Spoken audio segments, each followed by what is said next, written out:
안녕하십니까. 박상인의 경제브릿지입니다. 오늘은 2013년 이스라엘 재별개혁의 배경에 대해서 설명을 드리도록 하겠습니다.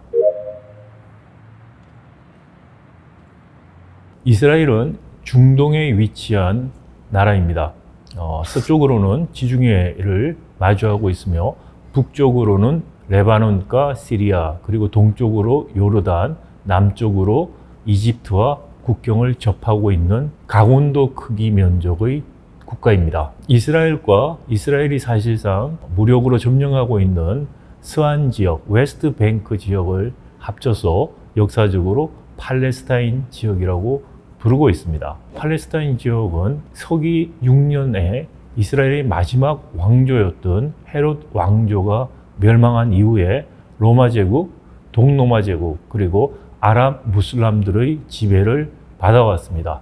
그러다가 1차 세계대전 이후에 영국의 신탁 통치를 받았고 2차 세계대전 이후 1948년에 이스라엘이 건국되었던 것입니다. 이스라엘의 2022년 말 현재 인구는 1000만 명이 조금 안 되는 수준입니다. 그 중에 21.2%가 아랍계 주민이고 13.3%가 하레디주라고 하는 극단적 전통주의 유대인들입니다. 사실 거의 인구의 4분의 1에 해당하는 아랍계와 하레디주들은 경제활동 참가율이 매우 낮은, 따라서 이스라엘 경제 성장에 구조적인 제약으로 작용하고 있는 현실입니다. 그럼에도 불구하고 2023년 말 이스라엘의 1인당 소득은 58,000달러를 상회할 것으로 추정되고 있습니다. 또한 이스라엘의 경제 구조는 이른바 듀얼 이코노미, 이중 구조라고 흔히 불립니다. 수출 부분, 첨단 산업 부분과 금융을 비롯한 내수 부분의 생산성 격차가 매우 크기 때문에 이중 구조라고 불리고 있는 실상입니다. 1948년 이스라엘이 독립한 이후에 1973년까지 이스라엘은 아랍 국가들과 수차례의 전쟁을 거칩니다. 1948년 독립 즈음에 아랍 이스라엘 전쟁이 발생했고 56년에는 수에즈 운하 통제권을 둘러싸고 이집트와 이스라엘 사이에 전쟁이 발생했습니다. 67년에는 6.1 전쟁, 그리고 73년에 전쟁이 일어났습니다. 영키포 전쟁 이후에 사실 이스라엘의 경제와 재정 상태는 매우 악화되기 시작합니다. 영키포 전쟁 이후인 1974년부터 1984년 10년간을 이스라엘에서는 잃어버린 10년이라고 부르고 있습니다. 1974년 이후로 군사비 지출이 늘어나면서 일반 재정이 GDP에서 차지하는 비중이 무려 77%까지 치솟게 됩니다. GDP에서 차지하는 일반 재정 지출 비중이 커짐으로 인해서 이자율이 상승하고 이것은 또 인플레이션을 부추기고 따라서 투자가 위축되고 기업의 성과가 나빠지는 악순환에 빠졌던 것입니다. 이를 타개하기 위해서 1985년에 경제 안정화 프로그램을 실행하게 됩니다. 그런데 아이러니한 것은 이 경제 안정화 프로그램은 이스라엘의 경제 체제를 시장 경제 체제로 급속하게 전환하는 것이었습니다. 사실 1948년 이스라엘 건국 이후에 이스라엘은 이스라엘식 사회주의 또는 사회민주주의 체제라고 할 수 있는 마파이 체제였습니다. 마파이 당이라고 하는 당이 사실 건국 이후에 1985년까지 집권했고 1977년 후반기에 보수 계열 정당이 잠시 집권했을 뿐입니다. 마파이 체제에서 이스라엘 대부분 기업들은 노동조합이 소유권을 가지고 있었거나 또는 국유기업이었습니다. 우리에게 매우 잘 알려져 있는 키부츠, 모샤브 등도 이 당시 농업 부분에서 사회주의적 협동조합이었습니다. 이런 마파이 체제가 1985년쯤에 가서는 더 이상 작동하지 않은 것이 명백해졌으며 이때 이스라엘식 사회민주주의 체제를 시장경제체로 급격하게 전환하는 시장 안정화 프로그램을 시행하게 된 것입니다. 아이러니하게도 이 시장 안정화 프로그램을 적극적으로 추진한 것은 마파이 당의 후신인 노동당 정부였습니다. 사실 동유럽 국가들이 사회주의 체제에서 시장 경제 체제로 급속하게 전환하기 위해서 이스라엘과 유사한 시장 안정화 조치를 취했으나 대부분 실패했습니다. 그럼에도 불구하고 1985년 이스라엘의 시장 안정화 정책은 매우 큰 성공을 거두게 됩니다. 그런데 이 과정에서 정부가 소유하고 있거나 노동조합이 소유하고 있었던 기업들을 민영화하는 절차를 밟게 됩니다. 그런데 이 민영화 과정에서 큰 은행이나 보험회사를 사들인 특정 가문들이 그 자금력을 활용해서 많은 제조회사들을 사들이기 시작합니다. 따라서 1990년쯤에 가서 이스라엘의 금산복합 재벌 같은 기업 집단이 형성됩니다. 물론 이스라엘에서는 재벌이라는 용어를 사용하지 않고 있습니다. 그러나 그 실상이 가문에 의해서 지배되는 대규모 기업 집단이라는 측면에서 한국 재벌과 유사하다라고 볼 수가 있습니다. 따라서 편의상 저는 이스라엘 재벌이라고 부르도록 하겠습니다. 이스라엘 재벌들은 주요 금융기관들을 인수한 다음 제조기업들을 흡수하면서 제조기업들을 합병해가는 형식으로 기업들을 문어발식으로 확정해 갔습니다. 그 소유 지배 구조는 우리의 지주회사 체제와 유사했습니다. 다만 한국과 같은 지주회사 규제가 없었던 시기이기 때문에 출자 단계가 5단계 이상 가는 그런 기업 집단도 다수 존재했습니다. 이스라엘의 대표적인 기업 집단으로 IDB 그룹을 들 수 있습니다.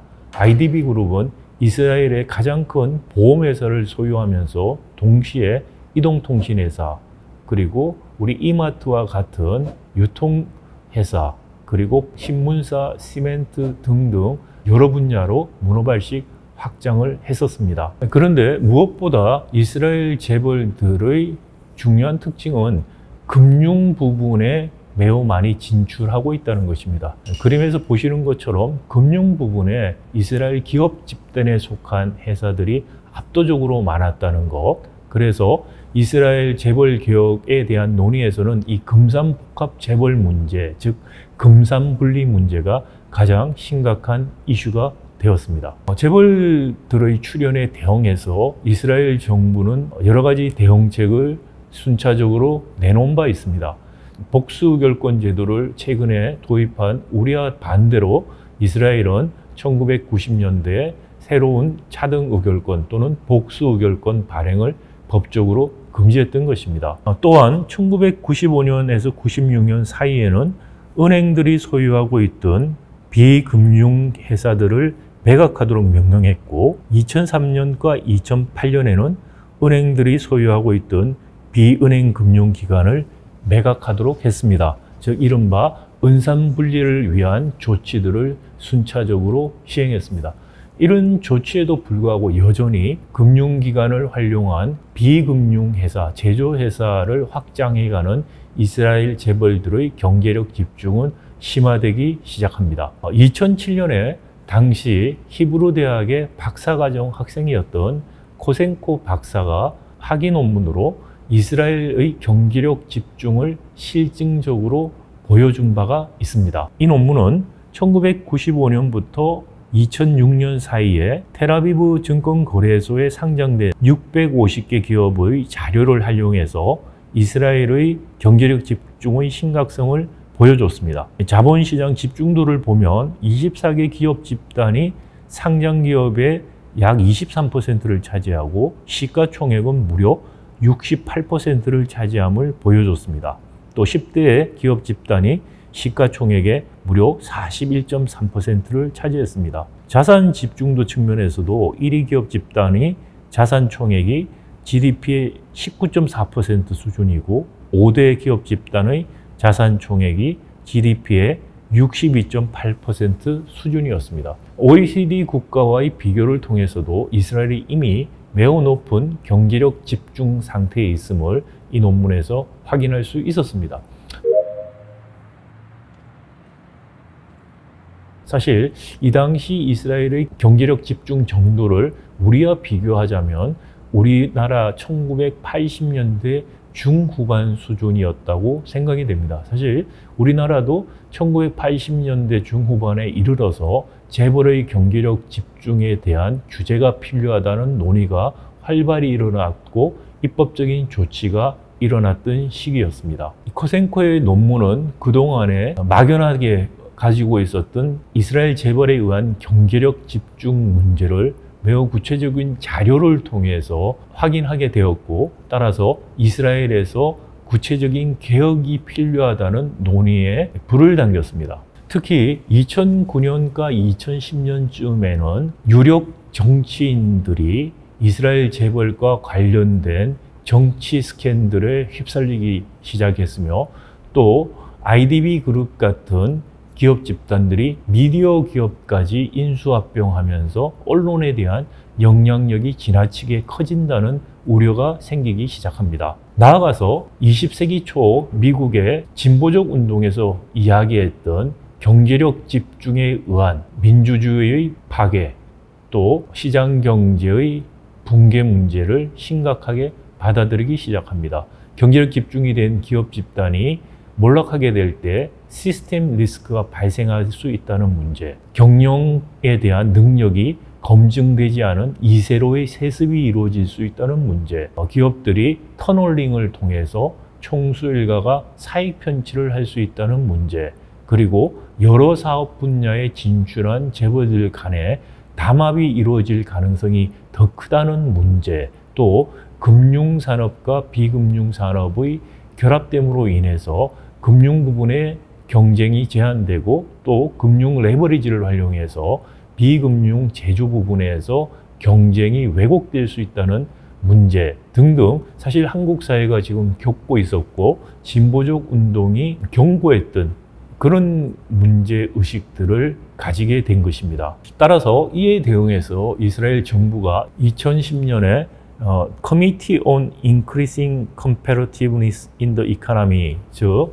경제 전반의 경쟁력 강화 위원회라는 것을 설치하게 됩니다. 이 위원회는 경제부처와 규제기관의 고위 관료들로 구성이 됩니다. 10인의 고위 관료들로 구성된 이 위원회는 다시 3개의 소위원회로 구성되어서 3가지 문제를 다루게 됩니다. 첫 번째가 바로 금산분리의 문제였고, 두 번째는 경제력 집중을 억제하기 위한 소유 지배 구조에 대한 문제였으며, 마지막은 다시는 이런 경제력 집중이 반복되지 않도록 하는 국공유 자산 할당에 대한 문제였습니다.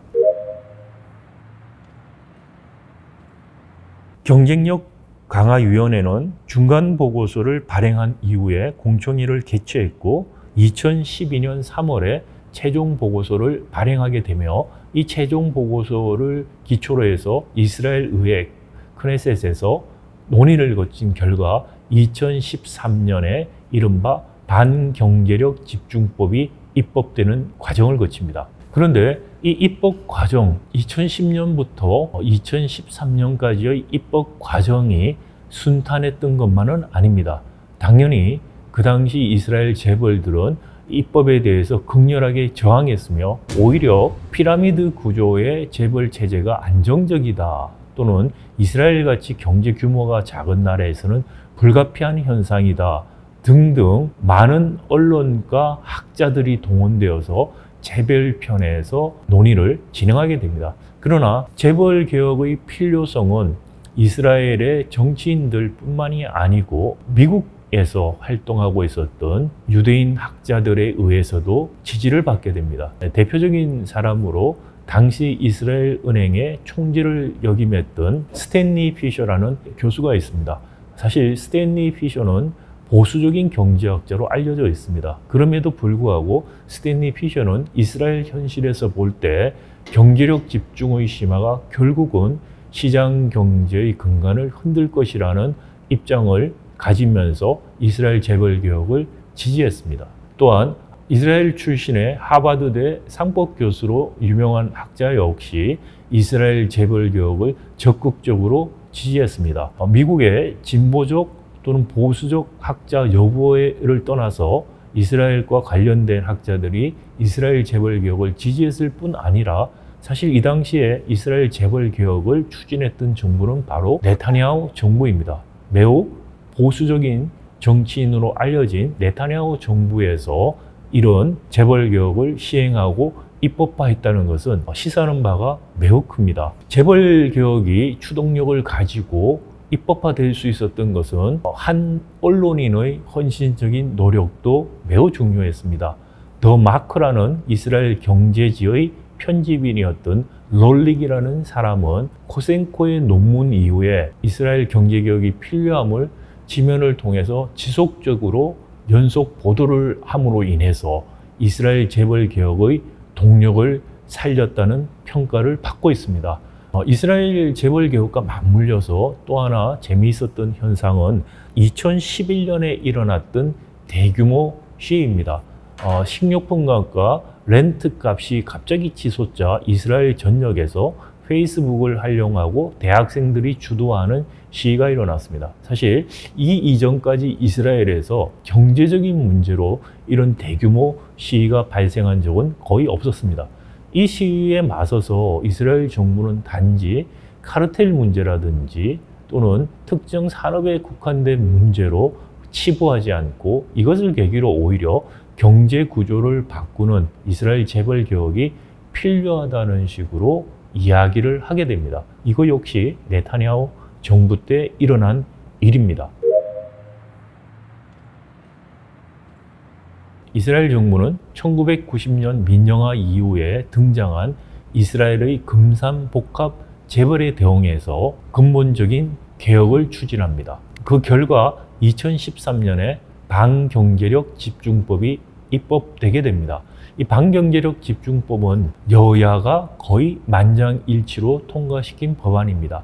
의원 한 사람이 기권을 했습니다. 이 의원이 기권한 이유는 법안 내용이 좀 더 강경해야 된다는 것이었습니다. 이스라엘의 반경제력 집중법은 크게 세 가지 내용으로 구성이 됩니다. 첫 번째 내용은 소유지배 구조에 관한 것이고, 두 번째 내용은 금산분리에 관한 것이고, 마지막은 국공립 자산 할당에 관한 것입니다. 먼저 소유지배 구조 내용을 보면 이스라엘 기업 집단은 2013년부터 2019년까지 즉 6년 동안에 2층 상장회사 구조로 전환해야 된다는 것입니다. 즉 출자를 받은 상장회사는 더 이상 다른 상장회사에게 출자할 수 없는 2층 구조의 출자 구조로 가야 된다는 것입니다. 6년 안에 이 출자 구조로 가기 위해서 4년 안에 출자 구조를 3층으로 바꾸고 나머지 2년 안에 2층 구조로 가도록 했습니다. 물론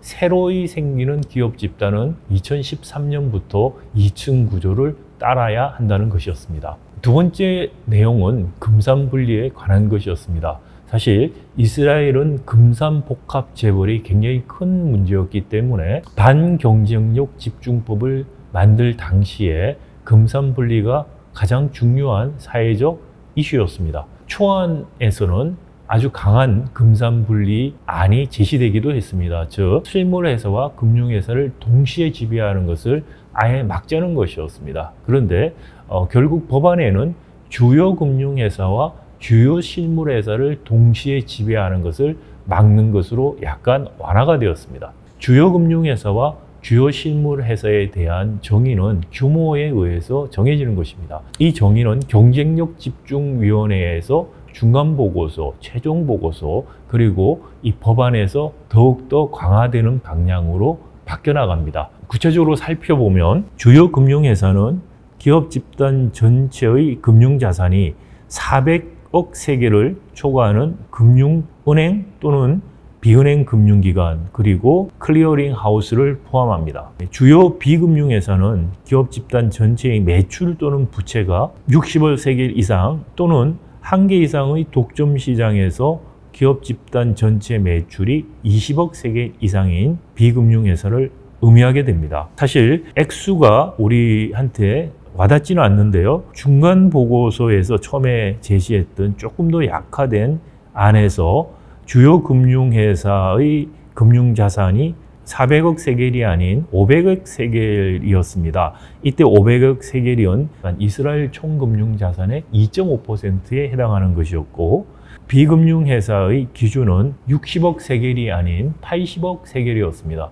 이 80억 세겔은 총 매출의 0.5% 수준이었다고 볼 수가 있습니다. 따라서 금융자산 기준으로 약 2%, 그리고 매출 기준으로 약 0.4%를 초과할 때 주요 비금융, 주요 실물회사로 정의한다고 할 수가 있겠습니다. 마지막으로 국공유 자산 할당에 관한 사항입니다. 이스라엘 재벌 형성이 민영화 과정에서 국공유 자산을 할당할 때 한 가문이 여러 개의 은행과 비은행 금융기관들을 사들이는 것을 막지 못했다는 반성에서 나온 조항입니다. 또다시 이스라엘의 재벌이 재형성되는 것은 막겠다는 취지라고 할 수 있겠습니다. 따라서 국공유 자산에 해당하는 라이센스, 계약권과 같은 것들을 할당하거나 또는 이전될 때 경제력 집중의 우려가 있는지를 사전적으로 스크린한다는 것입니다. 이를 위해서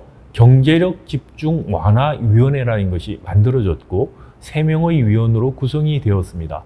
이스라엘 경쟁당국의 수장과 재무부의 사무차관, 그리고 이스라엘 경제수석에 해당하는 국가경제자문위원회 의장으로 구성이 되고 이스라엘 경쟁당국이 사무국 역할을 하게 됩니다. 사실 현재 이스라엘 경쟁당국에서 가장 많은 인력과 시간을 들여서 하고 있는 것이 바로 국공유 자산 할당에 관한 경제력 집중에 대한 평가라고 할 수 있습니다. 여기에 해당하는 것은 이른바 주요 금융, 주요 비금융 회사뿐만이 아니라 미디어 기업이라든지 국가의 주요 자원이나 도시 관련된 기업들도 모두 포함되어 있습니다. 사실 이스라엘 이 법안이 나오기 전까지 경쟁력 강화위원회를 통해서 중간 보고서와 최종 보고서가 있었는데, 사실 이 법안에 있는 경제력 집중 완화를 위한 조치는 구조적인 조치라고 할 수가 있습니다. 즉, 출자 단계를 상장회사 2층으로 제한한다는 것이 핵심 내용입니다. 그런데 이 구조적인 조치가 경쟁력 강화위원회에 의해서 처음부터 제한되었던 것은 아닙니다. 중간 보고서에서는 이스라엘 재벌들의 이 출자 단계라는 소유 지배 구조 자체는 건드리지 않고 코퍼레이트 가버넌스, 기업 지배 구조를 강화시키는 안이 제안이 됐습니다. 이를 위해서 이른바 웨지 기업, 쉐기 기업이라는 정의를 하는 기업들이 나오는데, 이 경우에 총수 일가가 의결권을 50% 이상을 가지지 못할 때 쉐기 기업이라고 정의하게 됩니다. 근데 사실 이렇게 정의하면은 이스라엘의 재벌 소속 기업들이 대부분 쉐기 기업들이 됩니다. 이 쉐기 기업에 대해서 사회이사의 절반을 이른바 Majority of Minority Rule, 소수주주들 다수 동의에 의해서 뽑아라는 내용이 들어가게 됩니다.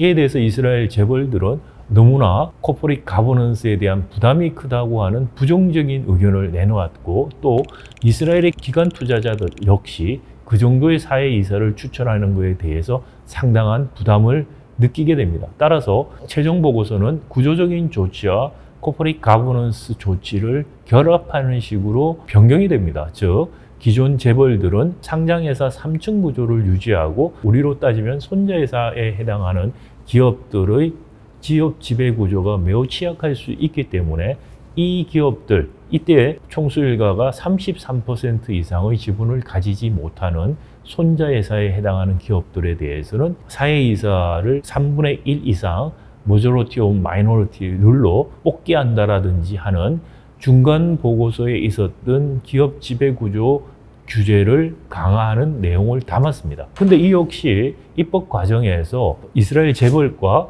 기관 투자자 모두 부정적인 의견을 피력하는 과정을 거칩니다. 이스라엘 재벌들은 기관 투자자들이 주로 추천하게 되는 사회이사가 사실은 자기들의 라이벌 기업들의 이익을 대변할 수 있다는 불안감을 표출했습니다.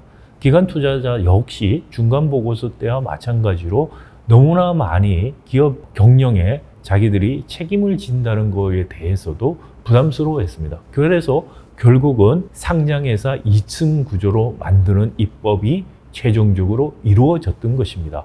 이 상장회사 2층 구조를 만든다고 하더라도 여전히 이스라엘은 기업 집단이 존재하게 됩니다. 따라서 여전히 우리나라에서 흔히 일어나는 일감 몰아주기를 통한 사익 편취, 터널링의 가능성이 있었습니다. 또한 이스라엘 같은 경우도 총수 일가가 임원으로서 지나치게 높은 급여를 가져가는 문제, 또 다른 형태의 임금을 통한 사익 편취 문제도 심각했습니다. 따라서 소유 지배 구조에 대한 특별법에 대한 보완 입법으로 상법에 이른바 Majority of Minority Rule, 소수주주 동의제를 도입하게 됩니다. 즉 소수주주 동의제를 통해서 특정한 규모 이상의 일감 몰아주기 그리고 총수 일가가 임원으로서의 보수 등은 소수주주의 동의를 받게 했습니다. 이런 소수주주 동의제가 도입됨으로 인해서 사익 편취가 매우 완화되었다는 학술적 연구들이 최근까지 보고되고 있는 실정입니다.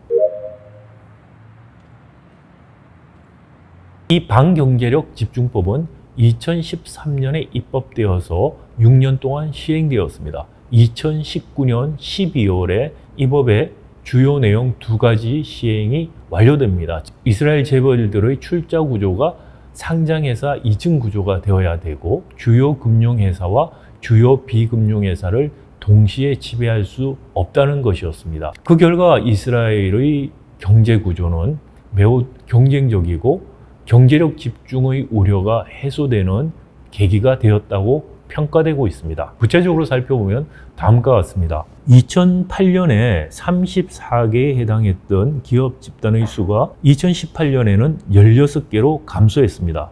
2019년 법 집행이 완료돼야 되는 1년 전 시점에 이미 16개로 감소한 것입니다. 그리고 2018년에 이미 IDB라는 이스라엘의 일대 재벌을 제외한 모든 기업 집단들이 이미 2층 구조로 전환했습니다. 즉 1년 앞서서 2층 구조로 모두 전환해 완성했습니다. 결과적으로 2010년 이스라엘 유가증권 시장에서 기업 집단 소속 상장 기업들의 시가총액이 50%였는데 2018년에는 이것이 20%로 급감하게 됩니다. 반경제력 집중법 시행으로 총 37개의 상장기업이 직접적인 영향을 받았습니다. 이 중에서 28개가 출자 단계를 축소하는 문제에 직면했고 나머지 9개는 주요 실물회사와 주요 금융회사 구조 분리 문제에 관련되었습니다. 그런데 21개 기업들이 출자 단계 축소를 위해서 상장을 폐지하거나 또는 다른 계열사와 합병했습니다. 이스라엘의 경우에는 출자 단계가 오직 상장 기업에만 적용이 되었습니다. 사실 이것이 많은 루폴을 가져올 수 있는 우려가 있었습니다. 제가 이스라엘 재벌 개혁과 관련해서 2차례에 걸쳐서 이스라엘을 방문한 적이 있습니다. 입법이 이루어진 이후 그리고 이스라엘 재벌 개혁이 완료된 이후에서 2번 방문을 한 적이 있는데 첫 방문에서 이스라엘 반경제력 집중법에서 상장 기업에 대해서만 출자 단계를 제한한다고 이야기를 들었을 때 비상장 회사를 활용한 꼼수로 인해서 규제가 무력화될 수 있다는 우려를 이스라엘 전문가들에게 표명한 바가 있습니다. 그 당시 이스라엘 전문가들은 설마 그렇게까지 할 것이냐라는 이야기를 했었는데 나중에 제가 설명드린 TV 사례에서 그 우려했던 것이 현실로 나타난 바가 있기도 합니다. 주요 실물회사와 주요 금융회사 문제를 해결하기 위해서는 대부분 기존 총수 지분을 새로운 지배주주에게 양도하는 것이 아니라 시장에서 매각해서 사실 이스라엘의 많은 금융회사는 이른바 widely held, 대주주가 없는 소유 분산 기업으로 바뀌게 되었습니다. 이스라엘 재벌 개혁에 대한 실천은 그다지 큰 저항 없이 잘 진행된 것으로 평가됩니다. 다만 한 가지 예외적인 상황이 있었습니다. 바로 이스라엘 일대 재벌이었던 이 사례입니다. IDB 같은 경우는 이스라엘 재벌 개혁 입법이 이루어질 당시에도 가장 극렬하게 반대를 했던 기업 집단입니다. 또한 IDB 그룹과 관련된 총수 일가는 이스라엘 많은 스캔들에 연루되기도 했었습니다. 결국은 이스라엘 재벌 개혁에 대한 반경제력 집중법이 입법되기 직전에 IDB 그룹은 그동안 미국이나 스위스에 투자했던 부동산 투자가 실패하고 또 모바일 통신 사업에 우리 같은 재판매 사업자가 들어옴으로 인해서 수익이 급감하고 미디어 신문사를 사들여서 엄청난 손실을 입고 하는 여러 가지 문제가 불거지면서 파산을 하게 됩니다. 이때 이스라엘에 살고 있던 주이시 사업가가 IDB를 인수하게 됩니다. 엑스스타인이라는 분인데요. 이분은 이스라엘에서 부동산 시장에 아주 유명한 큰 손이었다고 할 수가 있습니다. 이스라엘뿐만이 아니라 미국이라든지 유럽에도 부동산 시장에 투자를 하는 국제적인 부동산 재벌이었다고 볼 수 있는데, 엑스스타인이 IDB를 인수함으로써 이스라엘 최대 재벌 가문으로 올라서게 됩니다. 그런데 이 IDB 그룹은 2017년 그때까지 3단계로 숫자 단계를 줄이는 것에 실패를 하게 됩니다. 따라서 꼼수를 쓰게 되는데요. 그러면서 보시는 것처럼 당시 IDB 개발이라는 상장회사 밑에 IDB 디스카운트 인베스트라는 상장회사가 있었고, 그 밑에 다시 PTBL이라는 상장회사, 그 밑에 다른 상장회사가 있는 4층 구조였습니다. 이 한 층을 없애기 위해서 어떤 꼼수를 썼냐면은 IDB 디스카운트라는 회사가 새로 만든 비상장회사 페이퍼 컴퍼니입니다. 여기에다가 론을 줍니다. 돈을 빌려주고 이 돈을 가지고서 IDB 개발의 지분을 이 페이퍼 컴퍼니가 매입을 하게 됩니다. 그래서 따라서 형식적으로 보면 IDB 개발이 이 출자 단계에서 빠지게 됨으로 인해서 이 비상장회사 SPB가 들어가서 상장회사 3층 구조가 만들어진 것입니다. 이것이 2017년에 이스라엘에서 굉장히 큰 스캔들이었습니다. 이스라엘 법무부는 초기에는 이런 꼼수는 허용할 수 없다는 강경한 입장을 취했고, 의회에서도 법을 바꿔서라도 이런 꼼수를 허용해서는 안 된다는 논의가 있었습니다. 그럼에도 불구하고 입법의 미비사항이었고, 대부분의 다른 이스라엘 재벌들은 법을 잘 준수하고 이미 2층 구조로 이행을 하고 있었기 때문에 IDB 그룹에 대해서 경고와 향후 유사한 사례가 나올 때는 우리가 법을 바꿔서 이런 루폴은 막겠다는 이야기를 하면서 일단 허용을 하게 됩니다. 그런데 2019년 말에 이르러서도 IDB는 여전히 3층 구조를 해소하지 못합니다. 따라서 법원에 시간을 더 달라는 소송을 하게 됩니다. 그런데 결국 법원에서 판단한 것은 법에 따른 시한을 지키지 못했기 때문에 법에 따라서 2019년 말까지 2층 구조를 못 만들었을 때는 총수 일가가 갖고 있는 주식을, 지분을 법원에서 지정한 관제인에게 위탁을 하게 하고, 회사들의 이사회는 해산이 되고, 그리고 관제인은 빠른 시간 내에 주식을 처분하는, 사실 IDB 그룹을 해체하는 수순을 밟게 됩니다. 이 당시에도 이스라엘에서 많은 논란이 있었습니다. IDB에게 기회를 줘야 된다. 엑스스타인이라는 분이 아르헨티나에서 돈을 많이 벌어서 어려웠던 IDB 그룹을 사들인 애국자다. 뭐 그런 여러 가지 논의가 있었습니다만은 결국은 법원의 판단은 이런 예외들을 인정하게 되면 법 집행이 사실상 유명무실화될 수 있다라는 것이었고, 그래서 엄격한 법 집행을 하게 되었다는 것입니다. 이스라엘 재벌 개혁에 대한 이스라엘의 평가는 지금까지 매우 긍정적입니다. 전문가와 인터뷰, 그리고 법률가들 등등을 제가 직접 만나서 이야기를 들었을 때 이스라엘이 2010년쯤에 우려했던 경제력 집중에 의한 정치와 경제의 왜곡 문제, 또 세습의 문제, 이런 것들이 이제 해소되었다. 특히 내수산업에서의 경쟁 제한 문제 같은 것들이 해소되었다라는 의견을 갖고 있습니다. 그림을 보시면 이스라엘의 1인당 소득이 2010년에 3만 불 수준 언저리에 있었습니다. 사실 우리하고 비슷한 수준이었습니다.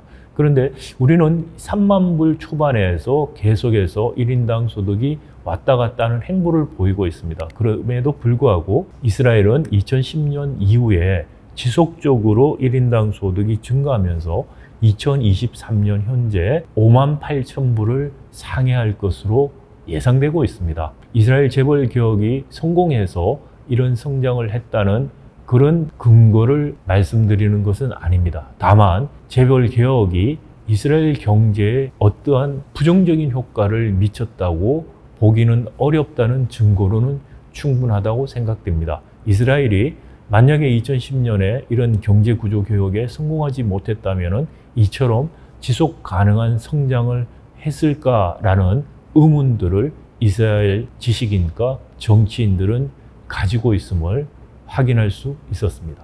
감사합니다.